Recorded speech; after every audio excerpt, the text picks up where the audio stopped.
E hoje nós temos aqui a alegria de receber o Leandro, né, que é professor de literatura, é doutor em literatura pela Unicamp. Se tiver mais alguma titulação, Leandro, depois eu coloco por escrito para não falhar, tá? Mas aí você dá o seu currículo aí.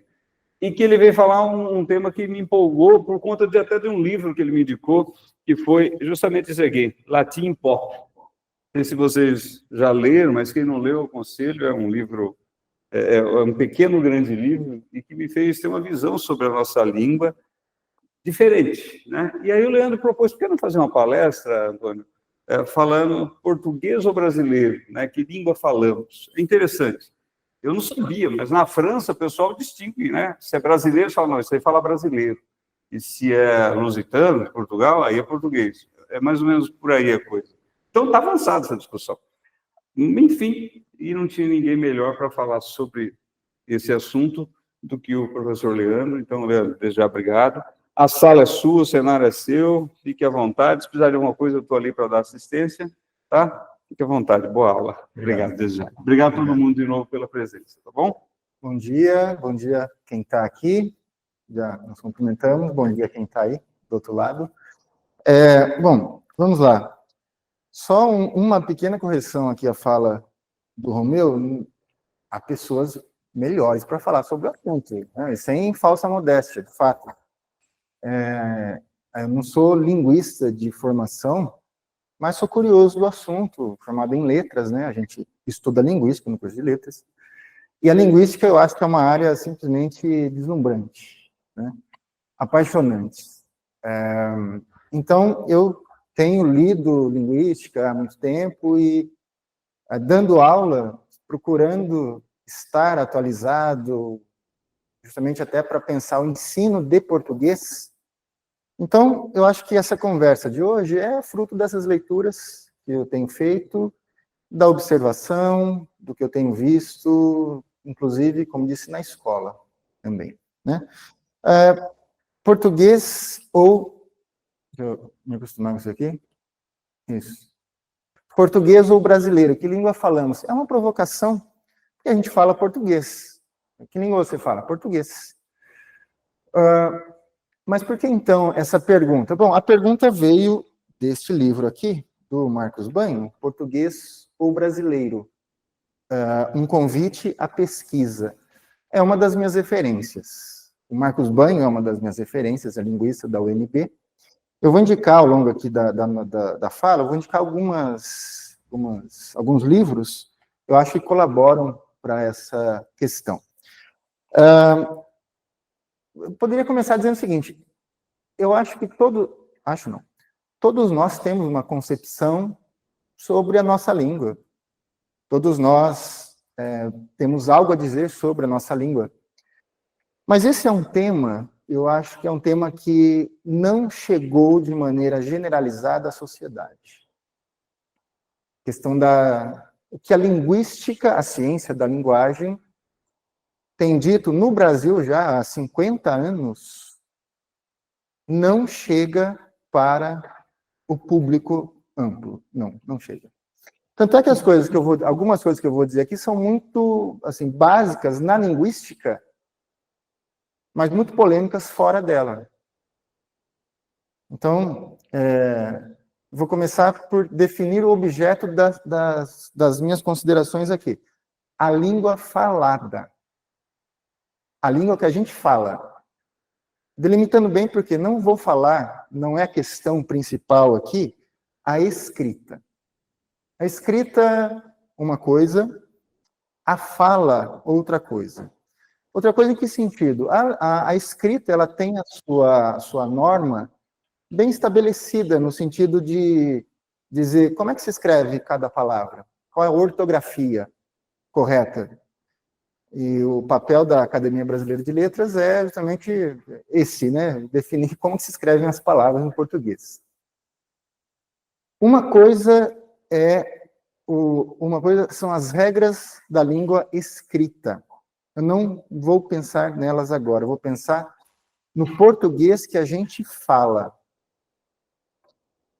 E é o português que a gente fala que me interessa aqui, justamente para pensar essa questão: que língua é que a gente fala? Eu vou partir aqui de dois problemas. Dois problemas das fontes mais comuns de informações sobre a linguagem de forma geral.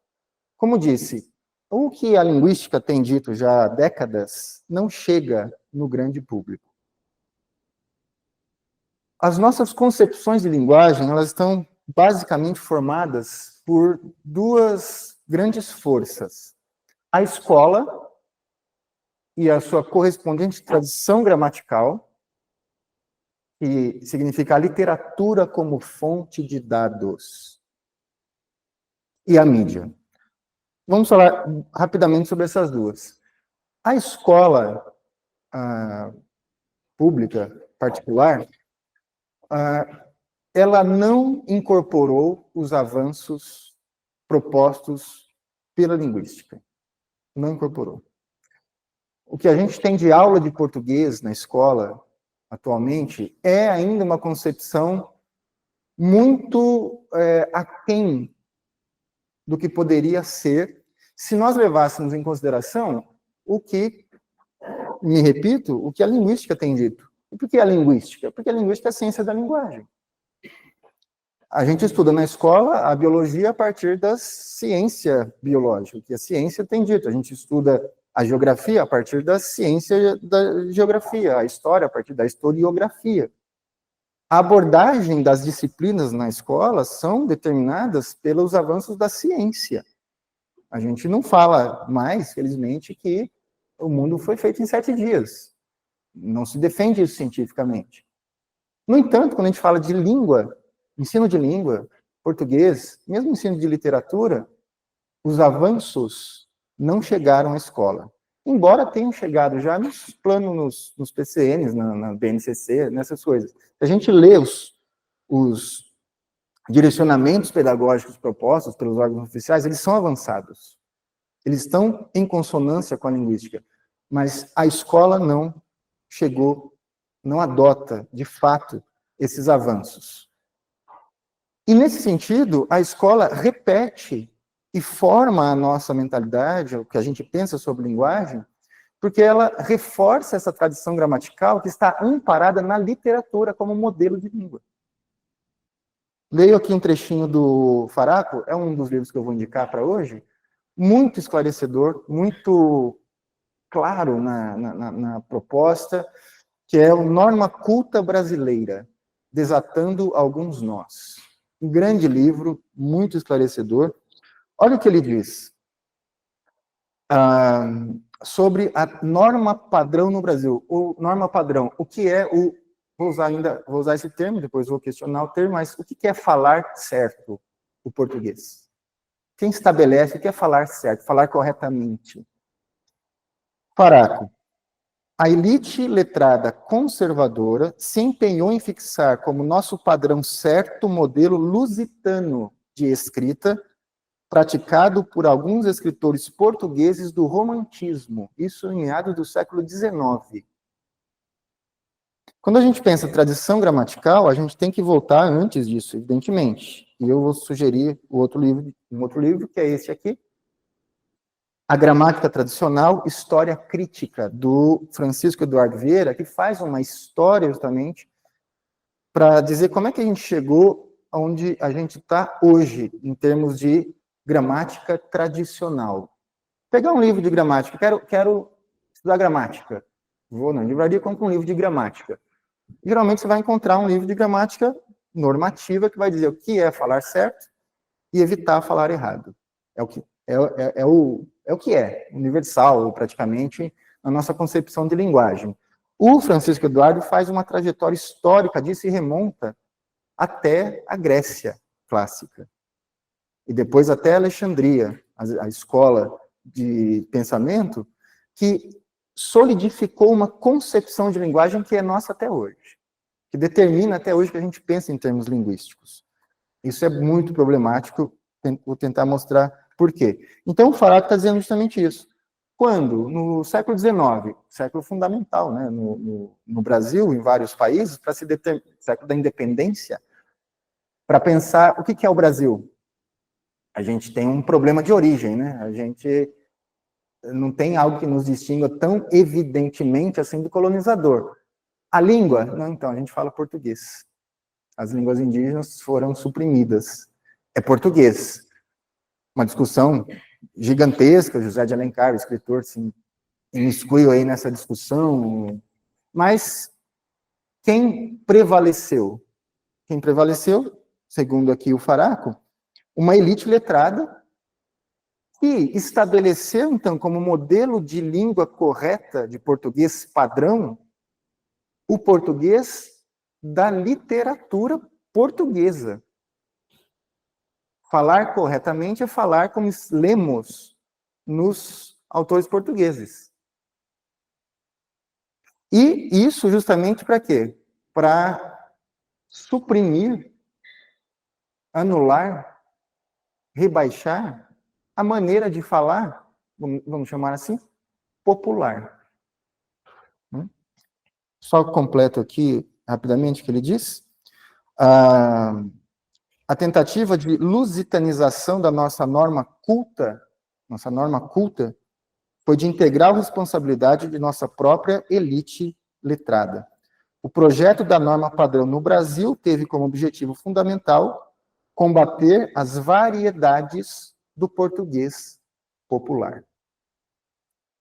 Eles foram muito bem-sucedidos, porque isso permanece até hoje quase que inquestionavelmente.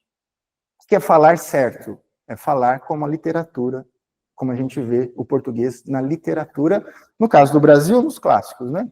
Se a gente pegar a literatura bem contemporânea, nossa literatura de hoje, século XXI, tem vários autores que já trazem para os seus textos uma proximidade muito maior com a forma com que a gente fala, a forma como nós falamos, né? Mas vamos continuar. Então, duas fontes de problemas sobre as informações sobre a linguagem de forma geral. A escola reproduz isso. Tanto é que faço um teste com os alunos, né? Primeiro dia de aula. Sala, não importa quando, 30 alunos. Pergunta: quem fala bem português aqui? Ninguém levanta a mão. Ninguém fala, eu falo bem português. Ninguém fala. Eles já trazem, desde crianças, e a gente cresce com isso, a ideia de que a gente não sabe falar português, ou não sabe falar bem. Ah, eu falo, professor, mas não sei falar muito bem, não. Eu tenho que dizer para ele que a maneira como ele fala é o sonho de consumo de qualquer aprendiz de português. Quem estuda português, qualquer estrangeiro que aprenda português, gostaria de falar como qualquer aluno fala. E entender como qualquer aluno entende. Mas ninguém fala, ninguém diz, eu falo bem português, professor. Não. Escola. É isso a escola. Você não sabe falar. Você tá errado. Não é assim. E a mídia? E aí, mídia, eu vou indicar um outro livro muito interessante, do Círio Pocente, Língua na Mídia. Língua na mídia é justamente como a mídia, quer dizer, como os veículos de comunicação que atingem massas, como é que eles tratam a linguagem? Muito mal. Jornais, ele está mais nos jornais, é um livro um pouquinho mais antigo. Jornais e revistas. Agora a internet também, mas a mesma coisa. Então, esses dois elementos formam a nossa concepção de linguagem, no geral. Se a gente não sair, não for buscar alguma outra referência, a nossa concepção vai ser essa. Dada pela escola e a tradição gramatical e pela mídia. Tivemos aí vários professores que ficaram famosos, né? O Pasquale, por exemplo, Pasquale Cipro Neto, que fez uma fama muito grande aparecendo na mídia dizendo como é que está errado, como é que é, qual é o erro e como é que se fala certo. Embora eu acho que ele tenha mudado, porque eu vi uma palestra recente dele e, nossa, eu achei ele irreconhecível em relação ao que ele falava antes e o que ele tem falado agora. Muito bem. Então, eu queria justamente, acho que, me contrapor a essas duas fontes, escola e mídia, nessa fala que eu faço aqui. Vamos nos deter em fenômenos da língua que falamos, mantendo uma postura científica. Então, nosso objeto, a língua que a gente fala. E uma postura científica, que eu traduzo aqui da seguinte maneira: A ciência não diz para um objeto de investigação se ele está certo ou errado. A ciência constata a existência desse objeto e procura explicá-lo e descrevê-lo. E isso em si já é ir contra toda essa tradição gramatical. Toda ela. Simplesmente isso. Visão científica das coisas. De tudo a gente tem visão científica, né? A gente está aqui porque tem uma ciência por trás de toda essa tecnologia. A luz, a botânica vai olhar para o vegetal e não vai dizer para uma mangueira, essa mangueira está errada. Não está certo assim, não, ser mangueira assim. Não, ela vai explicar. Esse cachorro está errado, esse cachorro está mancando, ele está errado. Não, ele vai explicar porque ele manca.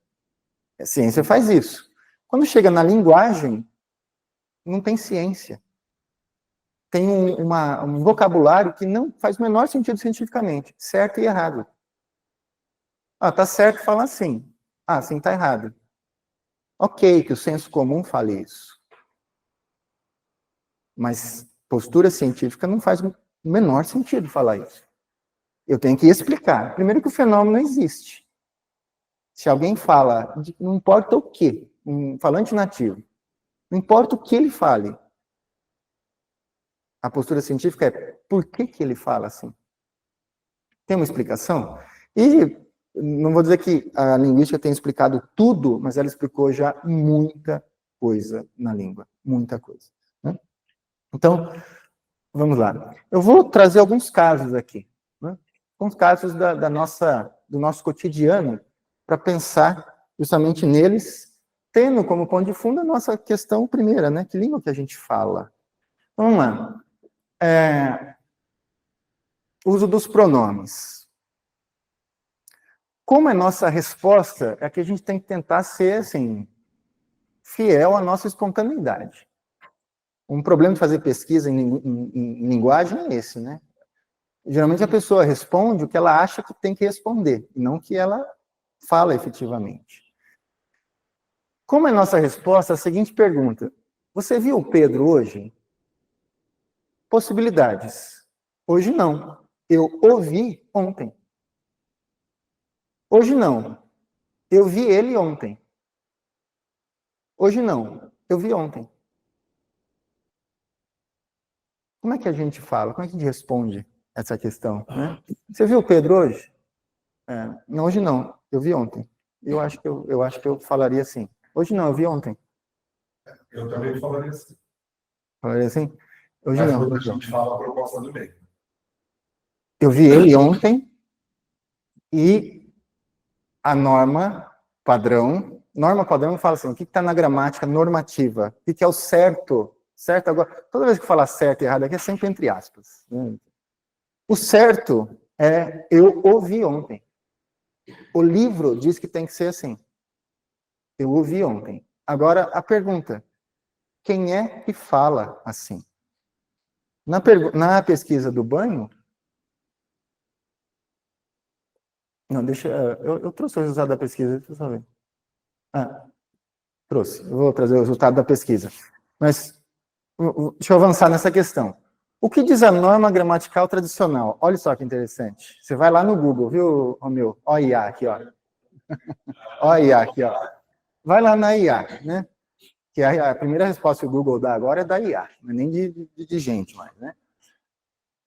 O seguinte, a frase eu vi ele não está correta. O correto é eu ouvi ou eu a vi. Vai inteligência artificial. Tá lá, digitei isso essa semana. Google. Inteligência artificial, que o Romeu adora.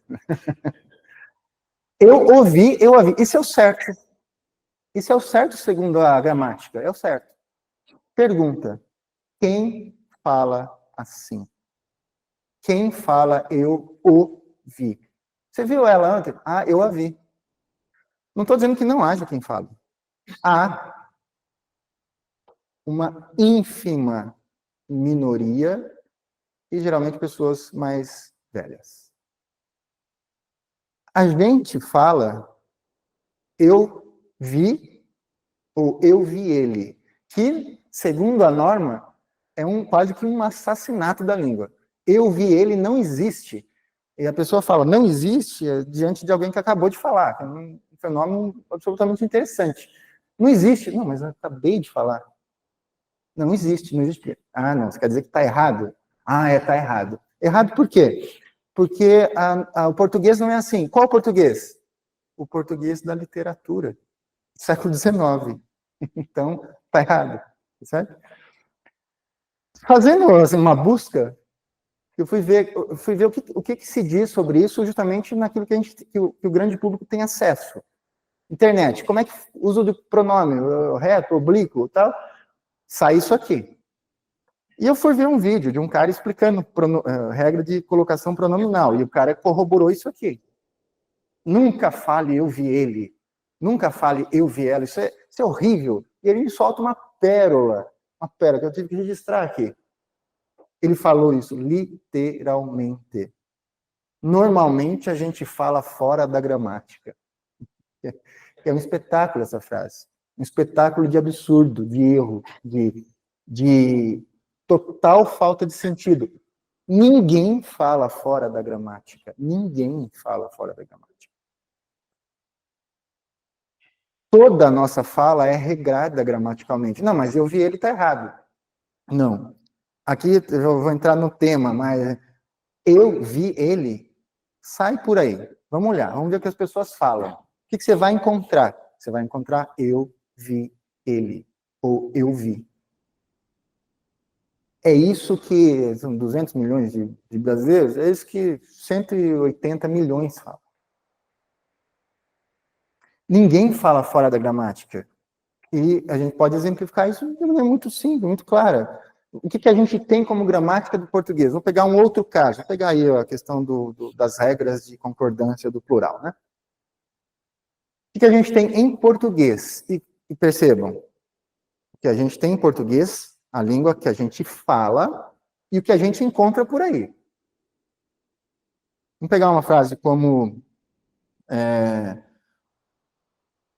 os cachorros eram bonitos. Tem isso no português. A gente vai ouvir gente falando assim, os cachorros eram bonitos. A gente vai ouvir os cachorros eram bonitos. Não, era bonito. Os cachorros era bonito, a gente vai encontrar. Os cachorros era bonito. A gente vai encontrar os cachorro era bonito. A gente vai encontrar. Tem gente que fala, não adianta, eu acho horrível, feio. Não estou falando se é bonito ou feio. Aliás, bonito ou feio também não é uma categoria científica. Existe, ponto, existe. Agora, não existe cachorros os bonito era. Pode andar do sul ao norte do país, de leste a oeste, entrevistar um por um dos 200 milhões de brasileiros. Nenhum vai falar cachorros os bonito era. Por quê? Porque todo mundo fala segundo uma gramática internalizada. Isso que é aprender a falar uma língua. A gente aprende a gramática dessa língua. A gramática do português, gostemos ou não, a gente pode se descabelar, mas existe, porque as pessoas falam. Não sei que você queira matar as pessoas que falam assim. Existe. Os cachorros eram bonitos. Os cachorros eram bonitos. Os cachorros eram bonitos. Existe. Ponto. Né? Então, isso aqui é uma pérola, de fato, porque ninguém fala fora da gramática. Pode falar fora da gramática normativa.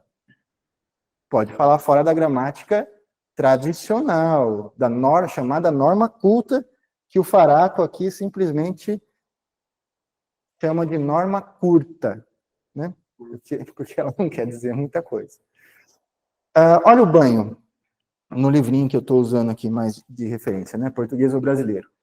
Eu vi ele, agora essa citação é muito interessante. Olha só.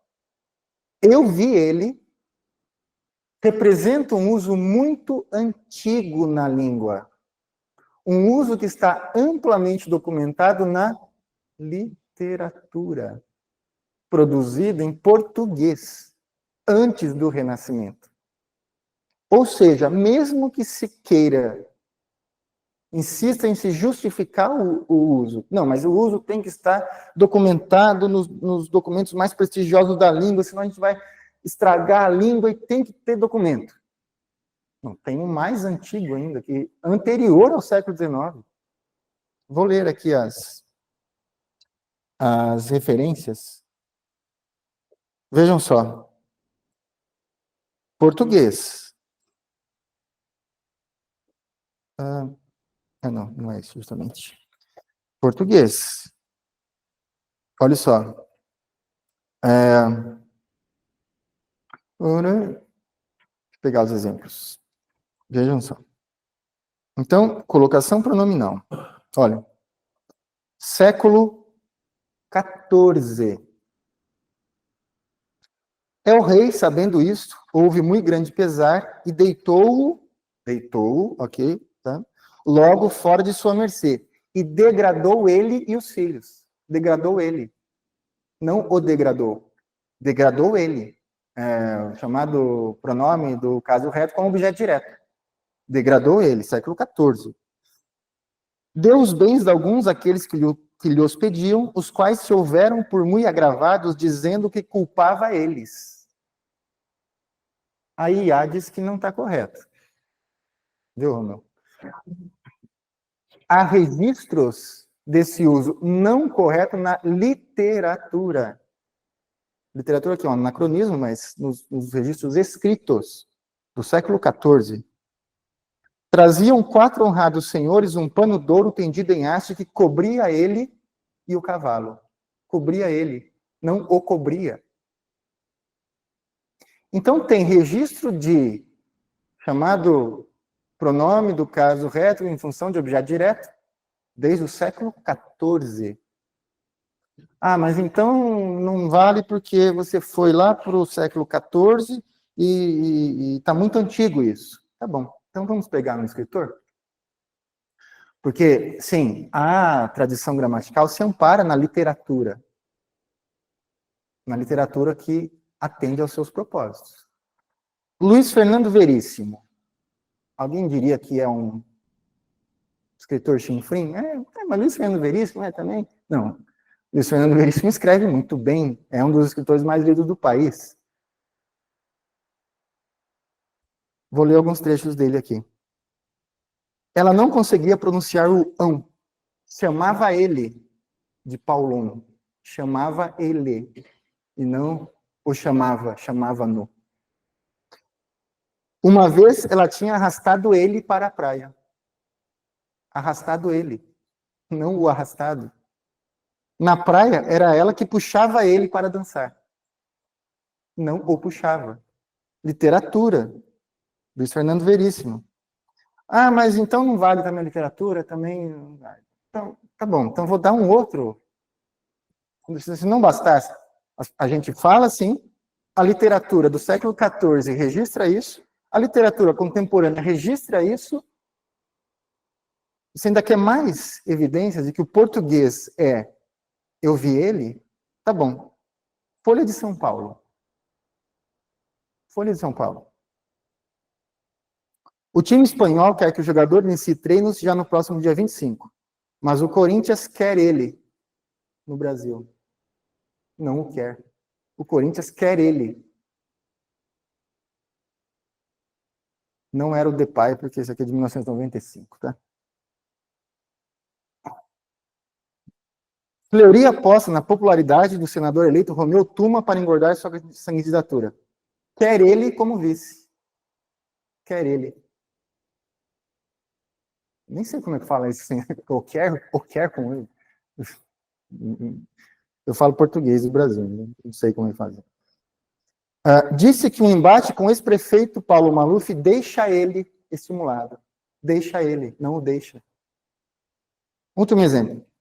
Carmen foi uma inocente brasileira altamente criativa, triturada pela indústria do show business americano, que pegou ela, linda, nova, e devolveu num caixão. Pegou ela. Então, vejam, o que a gente faz com uma concepção dessa que é a concepção predominante? E a minha palestra não vai mudar uma vírgula nisso. Não tem essa expectativa. A frase eu vi ele não está correta. Não está correta para quem? Acrescentaríamos, cara pálida. Não está correta para o livro de gramática tradicional que baseia a sua concepção de língua numa certa literatura portuguesa. Tudo bem, no Brasil você vai encontrar isso também, ok. Mas uma literatura portuguesa do século XIX. Essa é a concepção de língua correta, vigente até hoje no Brasil. Então, vejam só, olha o resultado da pesquisa do Banho. Na pesquisa do Banho, tendo como corpus o chamado português urbano culto, falo sobre isso, o resultado foi o seguinte, eu mudei, os exemplos são um pouquinho diferentes, mas o fenômeno é o mesmo. Conheço o Pedro, mas tem muito tempo que não o vejo, 0,6% dos casos. Conheço o Pedro, mas tem muito tempo que não vejo ele, 3,6% dos casos. Conheço o Pedro, mas tem muito tempo que não vejo, 95,8% dos casos. Qual é o corpus aqui da pesquisa? Português urbano culto. O que é português urbano culto? Esse corpus aqui, que o Banho utiliza, é de uma pesquisa gigantesca que foi feita com falantes nativos de capitais brasileiras. Então, pessoas urbanas, não é da zona rural, e todas com ensino superior completo, todas. Por isso o português urbano culto. Se a gente quisesse estabelecer com coerência a norma culta brasileira, é a norma que as pessoas com ensino superior, é o modo como as pessoas com ensino superior falam no Brasil. Como é o modo como as pessoas com ensino superior falam no Brasil? Predominantemente, isso aqui é a norma culta brasileira. Conheço o Pedro, mas tem muito tempo que não vejo, que é a chamada... ela tem um nome, isso aqui ela oculta o sujeito. Né? Olha só, 0,6% falam português correto. 0,6% dos brasileiros.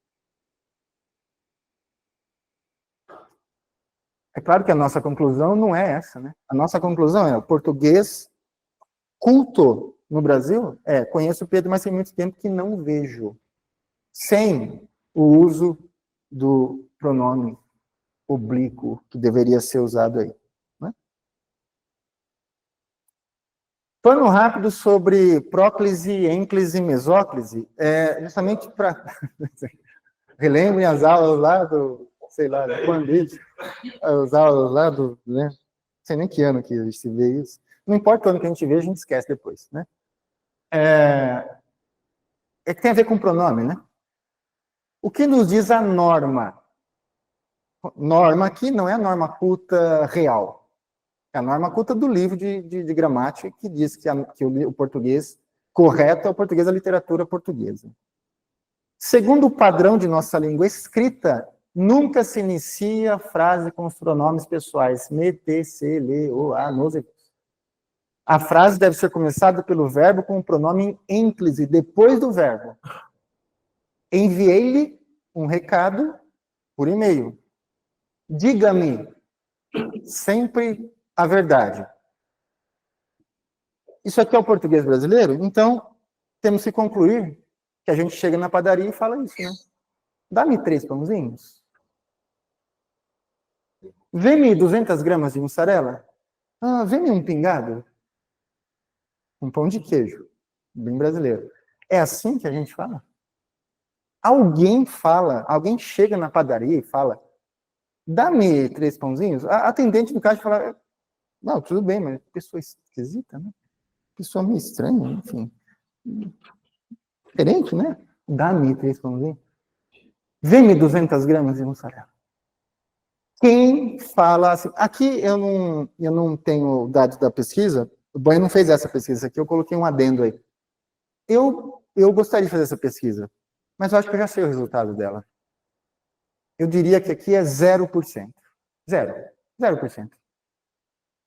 Fala espontâneo, né? Se alguém souber que está sendo monitorado, vai falar, dá-me 3 minutos. Vê-me 200 gramas, 0%. 0. Mas vê-me um pingado com pão de queijo, 0%. Todo mundo vai falar, me dá, me vê. Me dá e me vê. Até o Romeu vai falar. Me dá e me vê, um pãozinho. né? Português, talvez. O português europeu. O português europeu vem, né? Mas eu tenho um caso aqui do português europeu, né? Olha só, aqui é um quadro comparativo, né? Brasil, vi você ontem na rua. Ou que vi ontem na rua. Português de Portugal, viu na rua. Que vi ontem na rua. Vi a si ontem na rua. Gosto muito de você. Portugal, gosto muito de si. Fala assim mesmo. Eu só penso em você. Eu só penso em si. Quero falar com você. Quero falar consigo. Colocação pronominal. Isso aqui é o que a gente ouve. Inclusive das pessoas mais estudadas. Norma culta brasileira. Regra de colocação pronominal da gramática tradicional amparada na literatura. Viu. Viu. Quem que fala viu na rua? No Brasil? Ninguém. Ninguém. Zero. Um parênteses, né? Olha essa frase. Essa frase, eu acho que ela é incompreensível para alunos, por exemplo, assim, mais ensino fundamental 2. Se eu pergunto, o que quer dizer, como eu ouvi, né? Vamos ver se visualizo. Estava num restaurante em Lisboa, estava lá com os parentes, né? E aí o parente, o primo que mora lá, falou, vamos no restaurante que eu quero oferecer para vocês uma sobremesa tipicamente portuguesa, baba de camelo. Ah, legal, nunca comi baba de camelo, vamos lá. Aí chegamos no restaurante, comemos uma comida maravilhosa, um vinho excelente, né? E aí pedimos lá ao garçom, olha, viemos aqui do Brasil para comer baba de camelo. Não tinha no restaurante. Olha o que o garçom falou, achei lindo, fantástico. Olha, não temos baba de camelo, mas temos outras opções. Vamos ver se vos alicio. Vamos ver se vos alicio com as outras opções. Vamos ver se eu convenço vocês com as outras opções. Nunca, jamais eu vou ouvir isso aqui no Brasil. Jamais, jamais. Não é parte do português que a gente fala uma frase como essa. Vamos ver se vos, morto, extinto e enterrado no Brasil, e uso de aliciar nesse sentido, de convencer, né? Vamos ver se vos alicio. Esse é o português de Portugal. Esse é o português do Brasil. Pode gostar ou não disso, mas eu acho que é inegável. Enfim, a não ser que você queira brigar com os dados, né? Último aspecto, pessoal. Não se preocupem que o tempo está controlado, tá? Não se angustiem.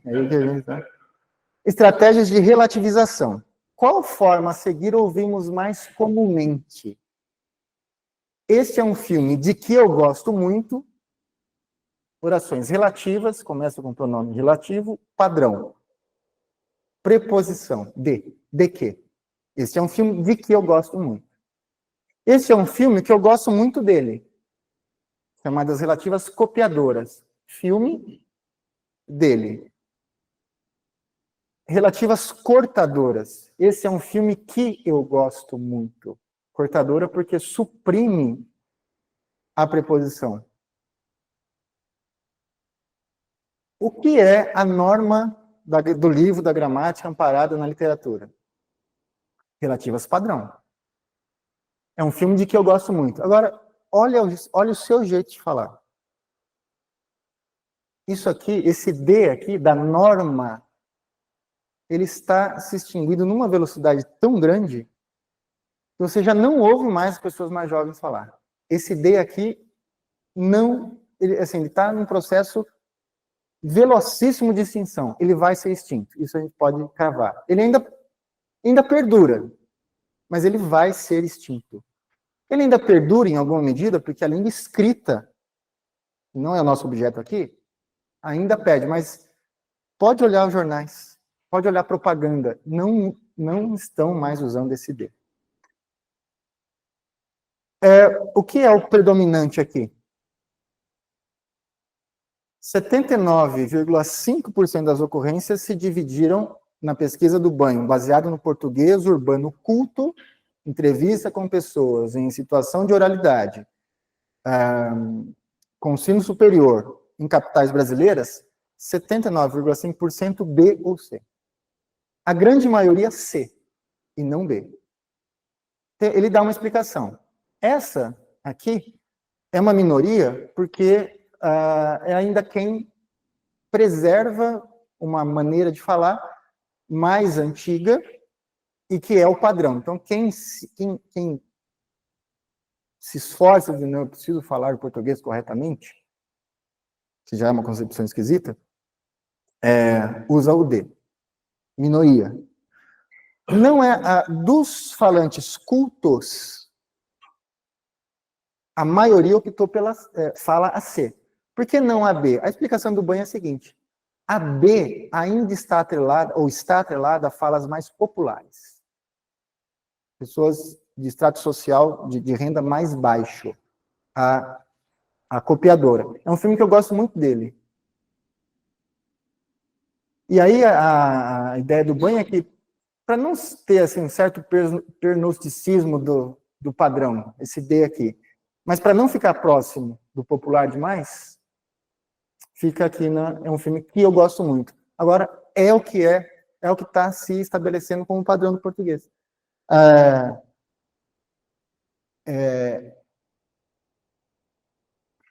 Eu fui num show que eu gostei muito. Eu fui num cinema que eu gostei muito do filme. É assim que a gente está falando, né? Então, português da norma português do Brasil. A guisa de síntese, justamente chegando no tempo, né?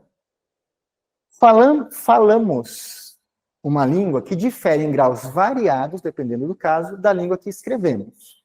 O que assim, em termos práticos, responde um pouco pelo drama absoluto que é hoje escrever nos alunos.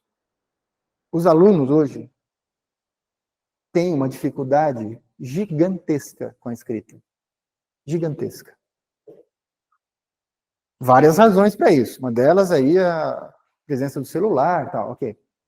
Mas uma razão é essa certa distância que há entre o modo como a gente fala e o modo como a gente escreve. E se for pensar na ortografia da língua portuguesa, ela realmente é para deixar qualquer um, assim, qual que é o termo, né? Assim, de cabelo em pé. de cabelo em pé. Casa, né? Casa, com S. Azar, não, é o mesmo som. Não, azar é com Z. Exceto. Exceto. É o mesmo som de inseto. Então é com S. Não, é XC. XC, para fazer exceto. Ascensão. Ascensão, benção. Mesmo som. Não, um é com S, outro é com C cedilha. É dramático, de fato. Não é simples adquirir essa norma escrita brasileira. Mas, a guisa de síntese, a gente fala uma língua que difere em graus variados da língua que a gente escreve. A gente tem que escrever de uma maneira, em certos contextos, muito distante do que a gente fala. Em outros, mais próximo. Vai escrever o WhatsApp, vai escrever um e-mail, vai escrever um bilhete, vai escrever... Isso escreve do jeito, né? Daquele jeito que a gente fala, sem problema nenhum, sem monitoramento e tal. Texto formal é aquela... essa formalidade congela mais, ou não congela não é uma palavra boa, ela regra a nossa escrita de uma maneira muito forte.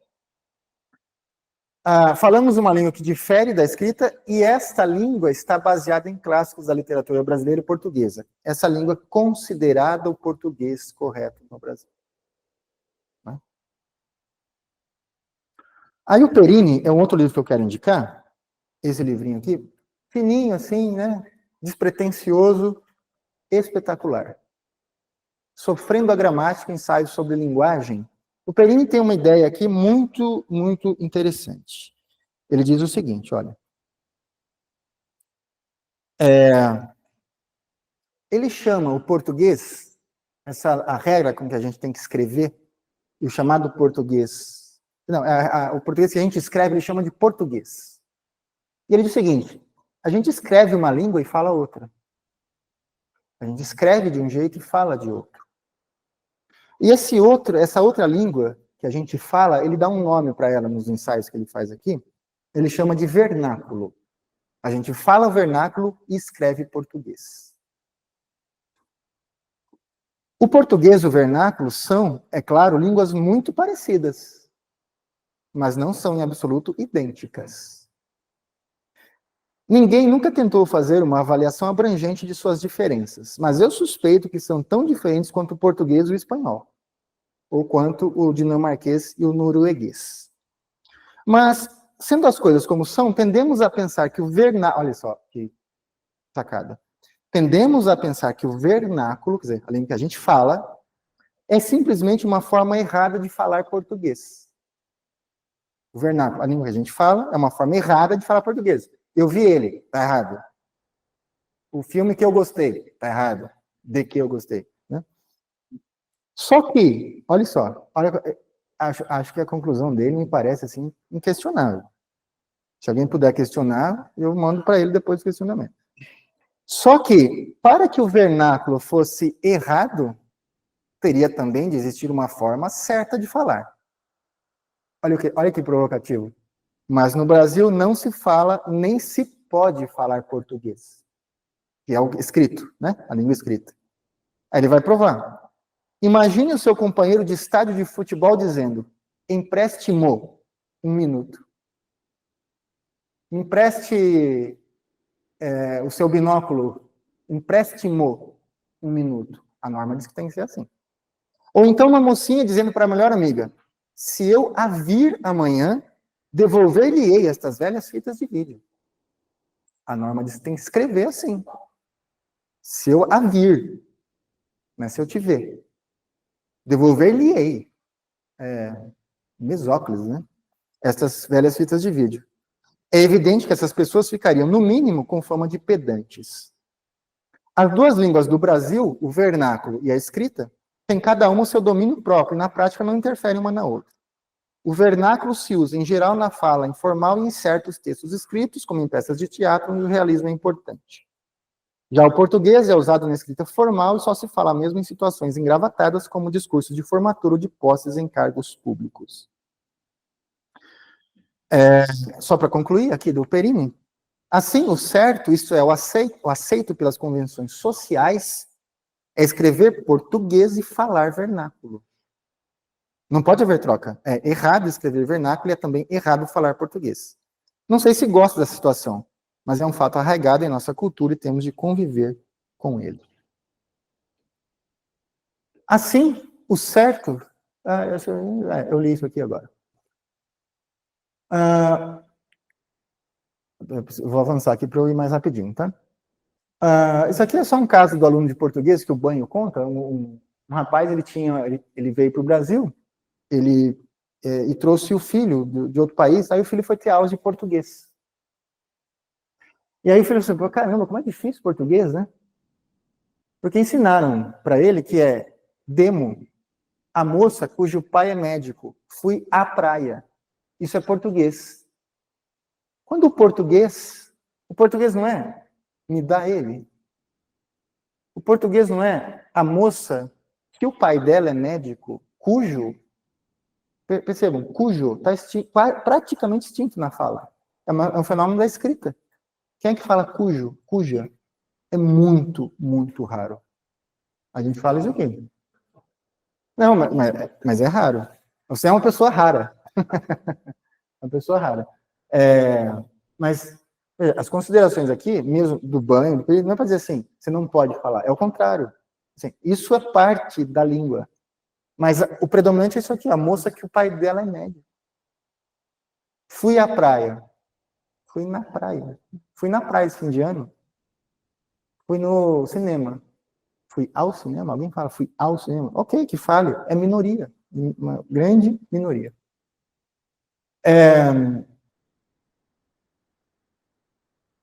Nossa, eu pus muita coisa. Vou terminar, tá? Tenho 5 minutos, segundo aqui o meu o chefe aqui. Eu vou ler as partes que eu coloquei, que são sínteses, de fato. Então, leio como a título de síntese. É espantoso que todos os brasileiros, esse aqui é o banho, falem uma língua e que na escola sejam obrigados a estudar outra. A gramática que a escola tenta ensinar aos brasileiros corresponde à língua que nós, portugueses, falamos. Essa aqui é a fala do pai do menino, que era português, né?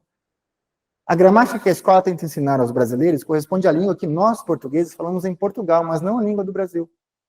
Agora começa a entender por que os brasileiros todos dizem que o português é muito difícil. É uma fala de 99% dos brasileiros. O português é muito difícil, né? É tão difícil que você aprendeu com 3 anos de idade. E você tem uma dificuldade tão grande para falar, não tem? Nossa, você pensa para falar, você não consegue elaborar as frases. Você tem que pensar tanto para conseguir falar uma frase em português, porque ela é tão difícil. Agora começa a entender porque os brasileiros todos dizem que o português é muito difícil. Só pode ser. Afinal, eles têm de estudar uma língua que não é a deles. Na escola é assim, tem que estudar uma língua que não é a língua que a gente fala. Colocação pronominal. Demi, vio. A gente não fala essa língua. Só que tem que aprender essa língua na escola. É meio que aprender um segundo idioma na escola, só que não funciona, porque a gente não aprende. Né? Linguisticamente, portanto, temos elementos para chamar a língua que falamos de brasileiro. Linguisticamente. O português brasileiro. A questão, no entanto, é política, que depende de uma decisão a ser tomada por instâncias de autoridade. Linguisticamente, são sistemas diferentes. Muito semelhante em muitos pontos e muito diferente em outros pontos. A questão se é português, vai chamar de português, ou vai chamar de português brasileiro, ou de brasileiro, não é uma questão linguística. Linguística está resolvida. Linguística, ela é outra língua. Ela tem coisas que você não vai ouvir no português de Portugal, e tem coisas do português de Portugal que você não vai ouvir no Brasil. Mas é uma questão política. Né? Esse é o último slide, tá? Para terminar. Por isso é que tendemos a dizer hoje, nos estudos científicos da linguagem verbal, que uma língua é uma entidade cultural e política, e não propriamente uma entidade linguística. Ou seja, não há uma definição de língua por critérios puramente linguísticos, mas fundamentalmente por critérios políticos e culturais. E eu vou encerrar com essas duas observações bem interessantes, e aí eu encerro, tá? Olha só.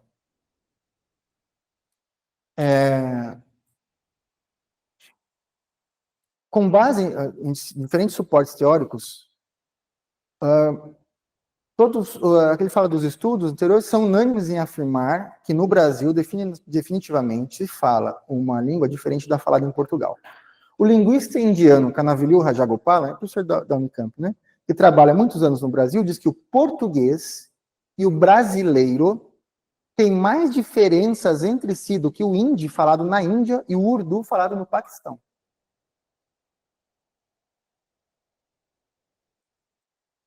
E, só para finalizar, acho que eu não marquei a página correta, mas era chamada língua servo-croata. Tá aqui.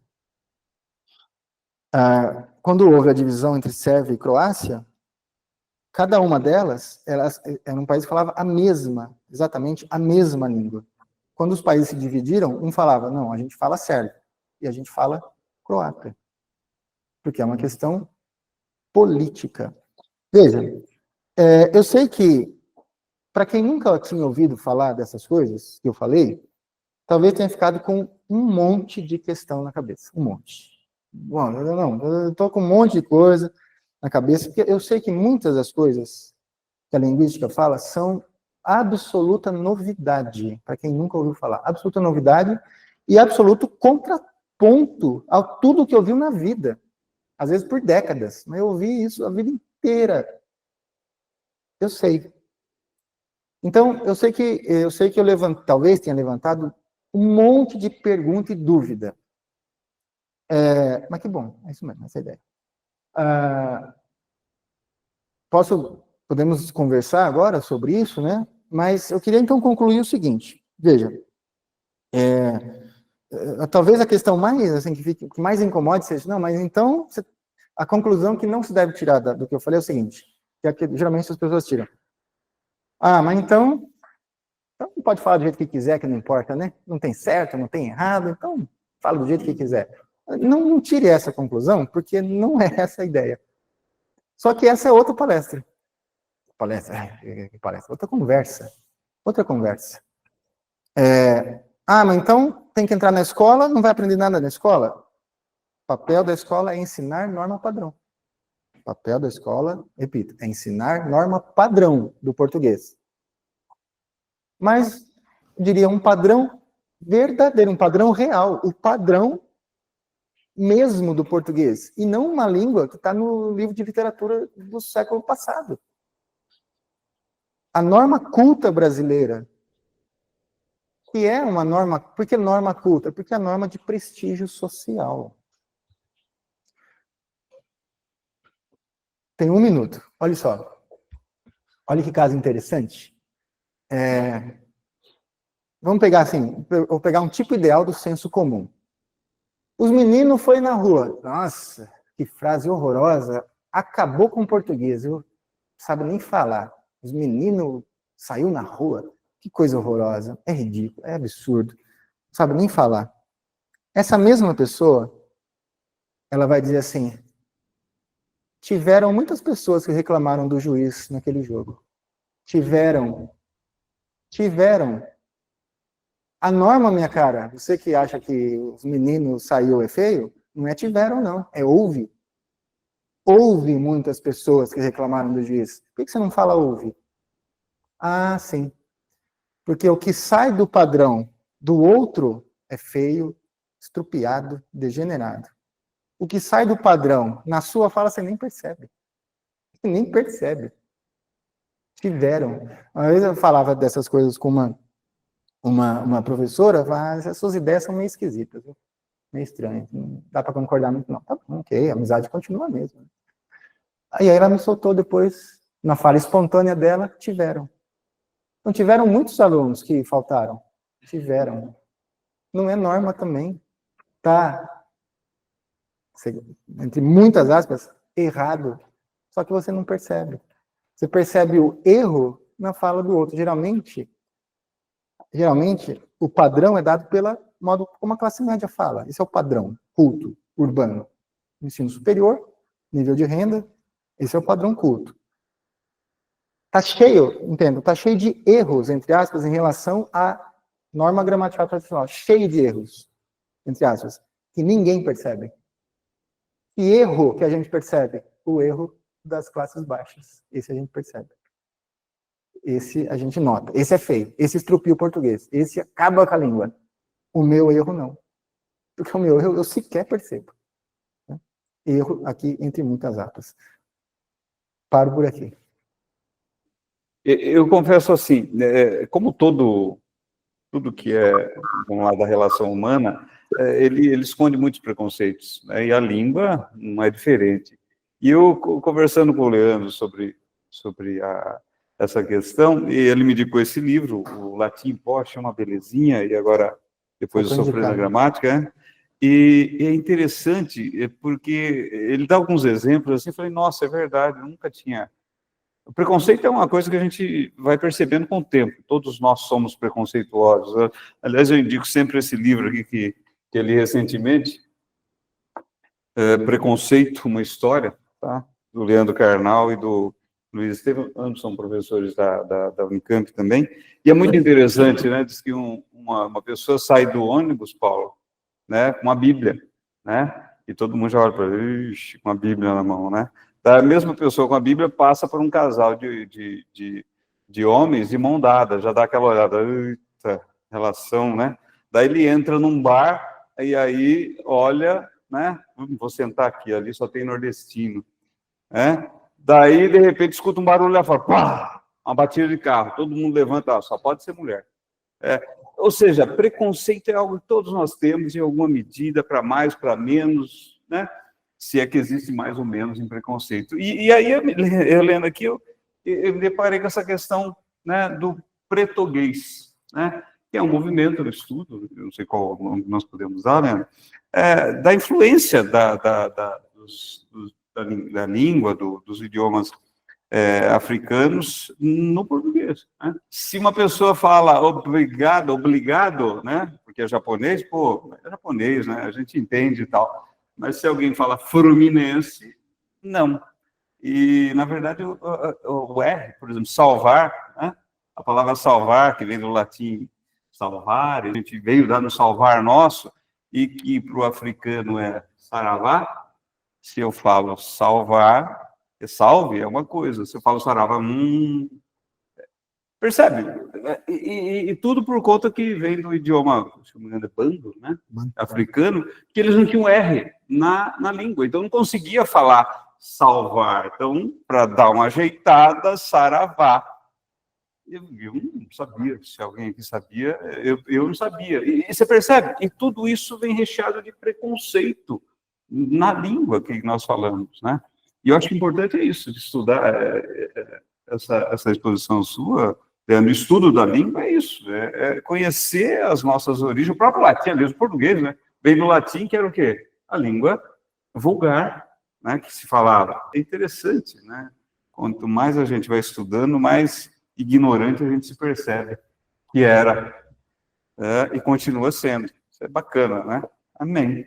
Obrigado. Indicação, né? Indicação, latim em pó, delícia de leitura. E essa aqui sobre história da língua, assim nasceu uma língua sobre as origens do português, baseado no léxico, nas palavras. Nenhum linguista propõe que se escreva como, cada um escreva como bem entender. Ninguém propõe isso. Então, nenhum linguista diz assim, vamos abolir as regras. Até porque é impossível abolir regra de língua. A língua permanece, você não consegue abolir regra de língua. Ninguém diz isso. Agora, o que se propõe na linguística? Uma norma culta real, e não uma norma culta artificial. E sim, há vários linguistas pesquisando isso há muitos anos. A editora da Unicamp lançou já, faz acho que até no século passado, chama-se Gramática do Português Falado no Brasil. É uma coleção com 8 volumes, mais ou menos, só que ela tem uma característica, que é o seguinte, é uma gramática descritiva. Então, ela difere da gramática tradicional, porque as gramáticas tradicionais são gramáticas normativas, como tem que falar. Esses estudos que têm sido feitos já são gramáticas descritivas, como é que se fala. Inclusive, como é que se fala e se escreve o português culto no Brasil. Que você vai ver onde? Você vai encontrar no jornal, você vai encontrar na fala monitorada, na fala do professor, na fala na universidade. É um português culto, sim. Escrito de maneira culta, sim. Mas real. Então, a gente viu que o português culto eu vi ele. Inclusive no jornal, inclusive na literatura. Há alguma razão para manter eu ouvir? Podemos fazer pode ser feita essa discussão, mas não, olha, pode-se chegar à conclusão de que é interessante manter um certo padrão imutável na língua escrita. Só que não funciona, na verdade, porque se você pegar textos antigos, você percebe a diferença. Mesmo a língua escrita muda. Não tem como, ela muda. Mesmo a escrita, que é bem mais lento, tudo é muito mais lento. Mas, em suma, sim, existe, como disse, a linguística tem proposto há muito tempo já um ensino de língua na escola que não seja repetição acrítica dessas regras, que só servem para perturbar, na verdade, porque o aluno não aprende. Ele não aprende isso aqui. Ele tem aula disso, mas não aprende. Ele não fala assim, não sai falando assim. E ele não escreve assim também. Não consegue escrever assim. É desejável que a gente continue ensinando português, tendo como modelo ideal de uma língua escrita elegante, correta, a língua da literatura portuguesa ou brasileira do século passado é ideal? Acho que não. Acho que tem que ter um padrão, sim, um padrão do que é a língua culta brasileira. Por texto escrito, sim, mas que seja real. Que é o que a gente vê, como disse, onde se escreve monitoradamente. É no jornal, é no livro, é na literatura. Então, que essa seja. Mas, sim, E essa coleção Gramática do Português Falado no Brasil já existe há um bom tempo, já está acessível. Mas é uma gramática descritiva, não normativa, como tem que ser. Embora o próprio Faraco mesmo ele tem livros sobre estudo, livros mais, digamos assim, didáticos, em que ele mostra como seria uma escrita, como deve ser, olha só, como deve ser uma escrita no nível universitário. Ele tem um livro sobre ensino do português para o nível universitário, para que escreva, sim, corretamente, com clareza, para que a comunicação pelo texto escrito seja eficiente. Então, tem isso, não se deve concluir do que eu falei aqui, que então o linguista não está nem aí com o que se escreve, como se fala. Não, exatamente o contrário. Muito preocupado como se escreve, como se fala. Mas, vamos dizer assim, pensando numa língua real, e não no modelo ideal, que é chamada norma culta, o Faraco vai dizer norma curta, porque ninguém fala essa norma que está nos livros de gramática como sendo o modelo de língua. Uma língua real, então. De fato, a escola não está colaborando para a inclusão ou para a valorização do português. Em que sentido? Não é uma questão da classe média. Veja, o aluno de classe média, ele chega na escola falando o padrão já. É a fala da família dele. Então ele não chega na escola e vai ouvir do professor, viu, você não sabe, tá errado o que você fala. É uma coisinha ou outra, um detalhe, assim. Mas, no geral, a fala da classe média é a fala padrão. Por isso que ela é padrão, porque é falada pela classe média. O problema é o aluno periférico, né? Que chega falando com, por exemplo, as ausências de plural, né? Que, veja, linguisticamente está tudo explicado já. É a marca eficiente de plural. É o artigo. Os carros quebraram. Carros quebraram, ok. É redundante, mas é uma marca de plural redundante. Os carros quebrou, já sei que é mais de um carro. É a marca eficiente de plural. É uma da... E como as línguas... The boy, e tá tudo bem. E no francês, embora se escreva de uma maneira, quando você fala plural e singular, é tudo exatamente a mesma coisa. Né? Mas você chega na escola e, ao invés da escola valorizar essa fala e dizer para o aluno, não, legal, os carros quebrou, é português. Não, veja, aqui é uma constatação. É português porque tem gente que fala. Não adianta dizer que não é português. Só você eliminar esse falante. Vai eliminar o falante? Os carros quebrou. É português, sim, mas vamos aprender uma outra maneira também? Vamos aprender também os carros quebraram? Por quê, professor? Então, vamos aprender que há uma maneira de falar que é importante para você falar quando você for e estiver num outro ambiente. Você está na sua casa, os carros quebrou. Não, tudo bem. Aprenda a falar os carros quebraram. Vamos fazer essas concordâncias? Só que não acontece isso, né? Os carros quebrou, professor. Ô, menino, não sabe falar? Não, fala direito. Está errado.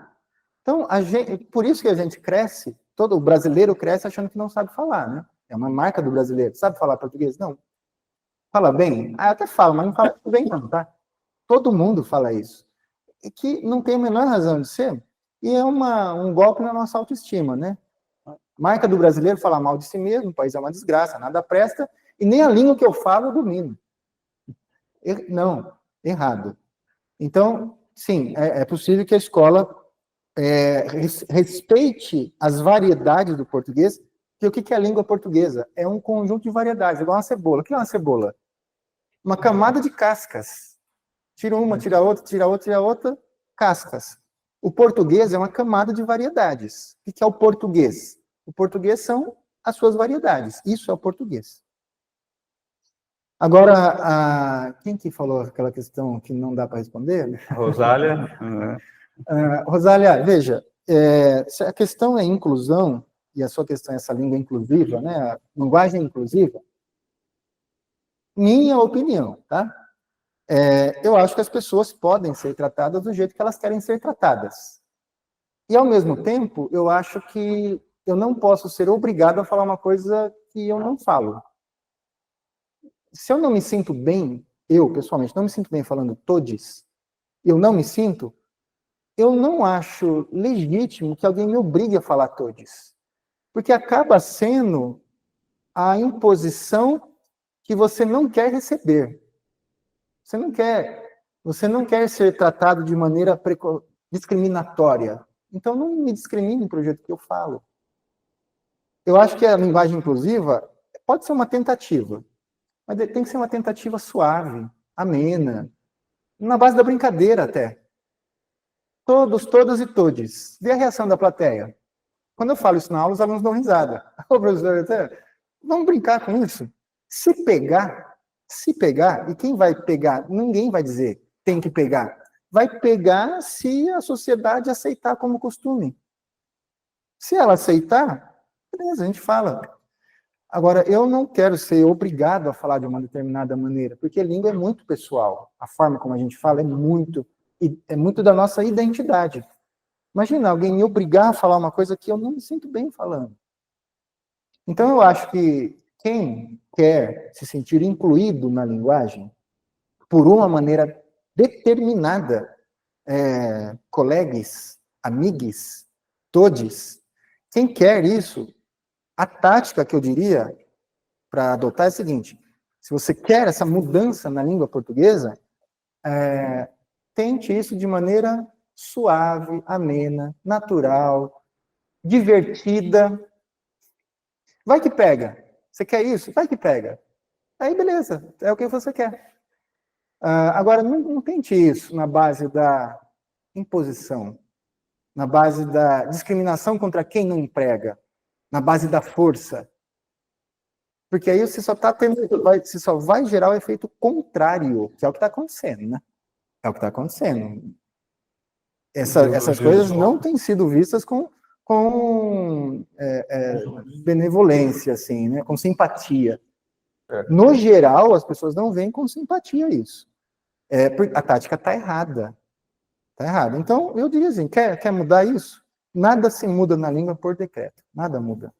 As mudanças vêm Historicamente. naturalmente, historicamente, culturalmente, tá? E é assim que se muda a maneira de falar.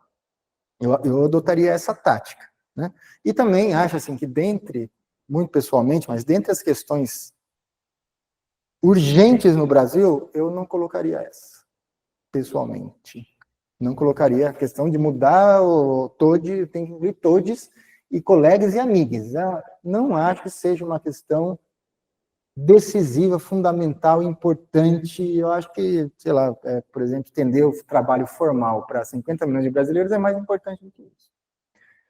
Mas é minha opinião, tá? Veja, eu só vou me indispor com alguém que fala assim, viu, você não falou boa tarde a todos, todas e todes? Você é preconceituoso? Ah, meu amigo, eu acho que você não está facilitando a nossa convivência aqui. Se a pessoa falar assim, viu, quando a gente estiver lidando, você pode falar para mim, colega? Você se sente bem? Se quiser que eu fale aqui com você. Também não tem problema em falar aqui com você. Você se sente muito bem com isso, ok, eu falo. Mas não vou falar colega, eu não vou sair por aí falando colega. Entendeu? Eu vejo mais ou menos por aí, tá? Acho que não vai aparecer no jornal, não vai aparecer tá. O jogador está machucado, não vai aparecer. Por enquanto, não.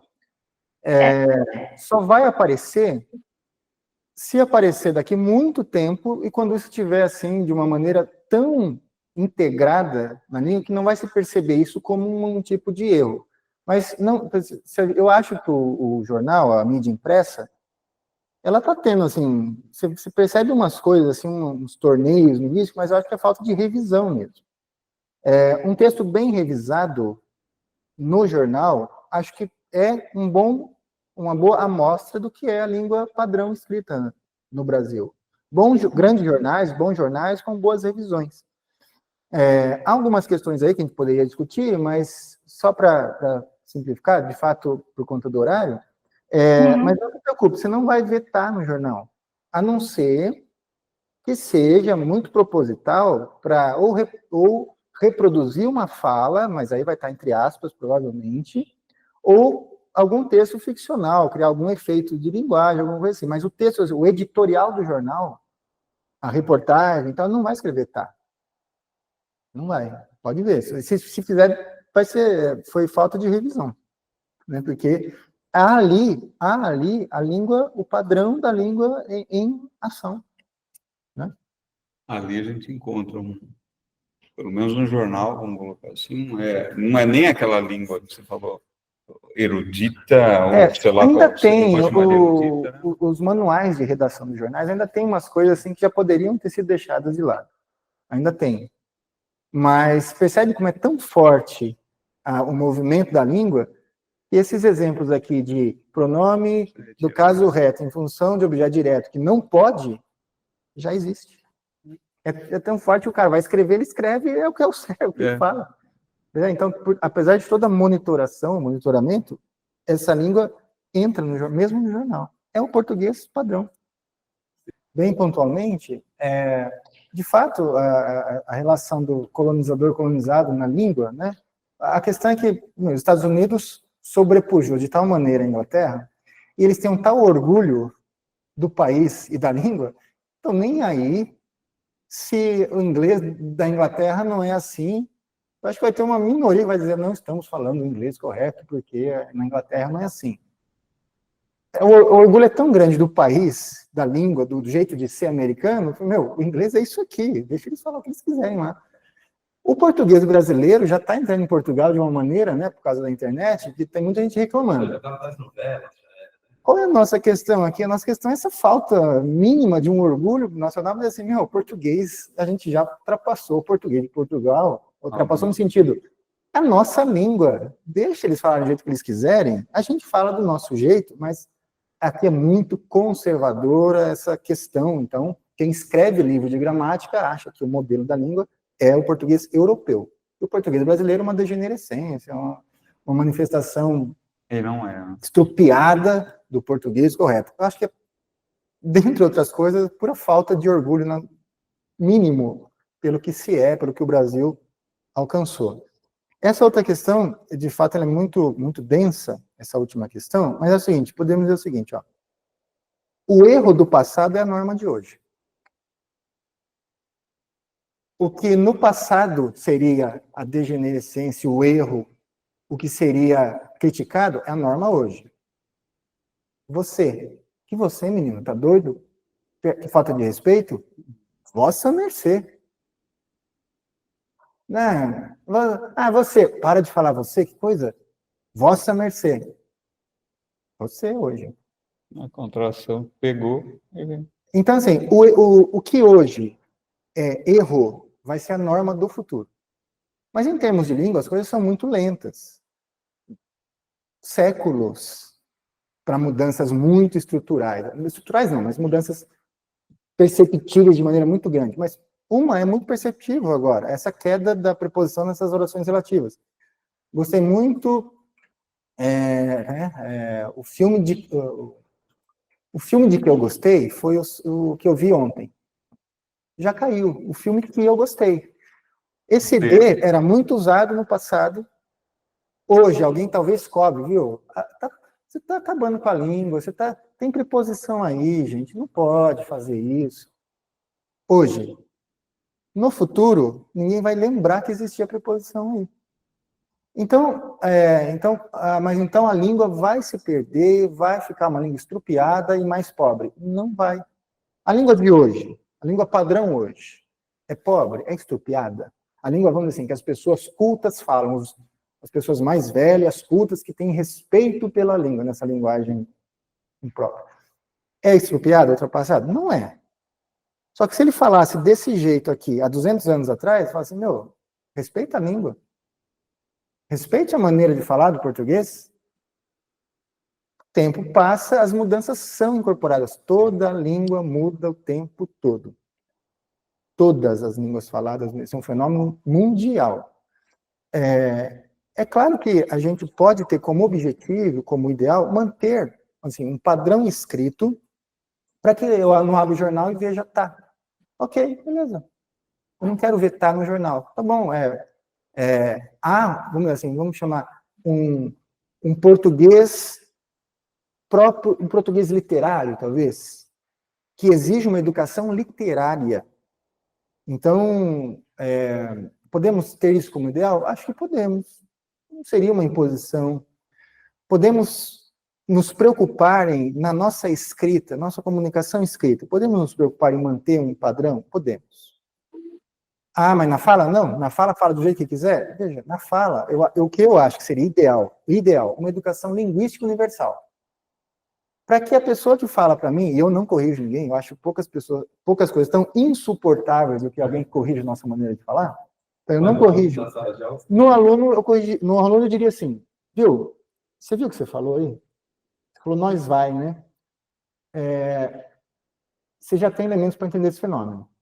Já te dei os elementos. Explica aí para mim. E eu espero que ele diga o seguinte, professor, tudo bem, vai. Nós vai é uma variante do português, mas eu tenho que falar nós vamos, né? Se você quer falar uma língua de prestígio social, você tem que falar nós vamos. E eu recomendo você que fale. Você explica o fenômeno. Numa situação mais monitorada de fala nós vamos. Agora, viu, ali na quadra, jogando bola, fala o que você quiser. Mas vai a português regrado, lógico, sofisticado, como nós vamos Só é diferente. Entendível. Absolutamente. Comunica. Estava olha só, contextos, né? Estava lá em Cabreúva, naquele lugar que vende queijo lá, frequentado pela classe média paulistana. Classe média paulistana fala norma culta. Os meninos, as crianças descendo brincando de papelão no gramado, né? Escorregar no papelão, assim. A moça mãe paulistana, norma culta, ensino superior. Suponho eu, mas pelo lugar, enfim. Nossa, era tão legal que a gente pegava esses papelão para brincar, né? Esses papelão para brincar. Imagina ela nesse contexto, nossa, é tão legal a gente pegava esses papelões para brincar, né? Não, ali é isso mesmo, esses papelão para brincar. Eu espero que... E veja, ninguém olhou para ela e falou assim, nossa, sabe falar? Ninguém. Status social, classe média, tal. Se é um cara com a camiseta estrupiada, rasgada, pobre, esses papelão, tá vendo? Sabe nem falar. Então, eu acho que o legal, o bom, o ideal que a gente vai atingir um dia, poderia ser o nosso horizonte, é ser uma educação linguística universal. Para que eu entenda que nós vai pegar os brinquedos, é português. É português porque existe, as pessoas falam. E como disse, é regrado, é lógico, é sofisticado, como nós vamos pegar os brinquedos. Agora, se a gente quer estabelecer, e podemos estabelecer o que é o padrão culto brasileiro, sem nenhum problema. Mas acho que é um padrão culto real, mas não um padrão culto tão artificial que ninguém fala. Viu? Ninguém fala, e continua sendo o português brasileiro culto. Viu ontem na rua? Ninguém fala. Para que manter uma coisa que ninguém fala? E nenhum escritor escreve mais. O escritor que hoje for escrever viu ontem na rua é um escritor artificial. Vi ele. Tá? Leia qualquer literatura contemporânea, não pernóstica, que existe, que é quem quer manter, estamos acabando com a língua, viu. Um escritor aí, tal. Ele escreve, vi ele ontem na rua. E se não escrever assim, sou um escritor antiquado, artificial, esquisito, estranho. Né? Mas porque a norma culta mesmo, real, é vi ele. Em nome de que se manter vi-o? Em nome de quê? Eu acho que não tem uma justificativa aí. Agora, claro, os alunos precisam, acho, de uma educação literária para que a gente não despreze a herança, o que a gente tem de material escrito no passado. Eu acho que o aluno deve ser capaz de ler Machado de Assis, José de Alencar, Camões. Deve ser capaz. E aí ele tem que tomar contato com voz, né? Voz, que está morto, enterrado, sepultado na nossa língua falada. Mas é um ideal, ele tem que entender isso, saber que isso fez parte da língua. Acho que é meio por aí que ele ia. Eu acho que não é a língua que é machista. As pessoas que a usam podem ser. Que a mesma língua, as mesmas palavras, elas podem ser usadas para defender libelos libertários lindos e maravilhosos. E podem ser usadas para defender as coisas mais abjetas, né? A mesma língua. mesmo vocabulário. Eu acho que a ideia de que todos não inclui as mulheres e tal, isso tem explicações históricas no latim e tal, mas enfim, eu iria também pelo mesmo caminho de uma tática mais suave, não de embate obrigatório, assim. Mas diria o seguinte, por exemplo, hoje a gente é criticado se a gente usar a palavra índio. Tem que usar indígena. Ok. Tudo bem que eu já vi um indígena falando que ele não está nem aí para se vai chamar ele de indígena ou de índio, pode chamar de índio, mas eu lembro o seguinte, olha, Caetano Veloso, né? Um índio descerá de uma estrela colorida brilhante, que é lindo, maravilhoso, né? Ok. Então, às vezes, eu acho que alguns embates, algumas lutas, vão ter por efeito o que efetivamente? Ah, você não me chama mais de índio, mas de indígena, só que a atitude... Então, não é preferível, né? Alguém que faça uma canção, como Caetano Veloso fez, linda, maravilhosa, de exaltação, chamando de índio, beleza.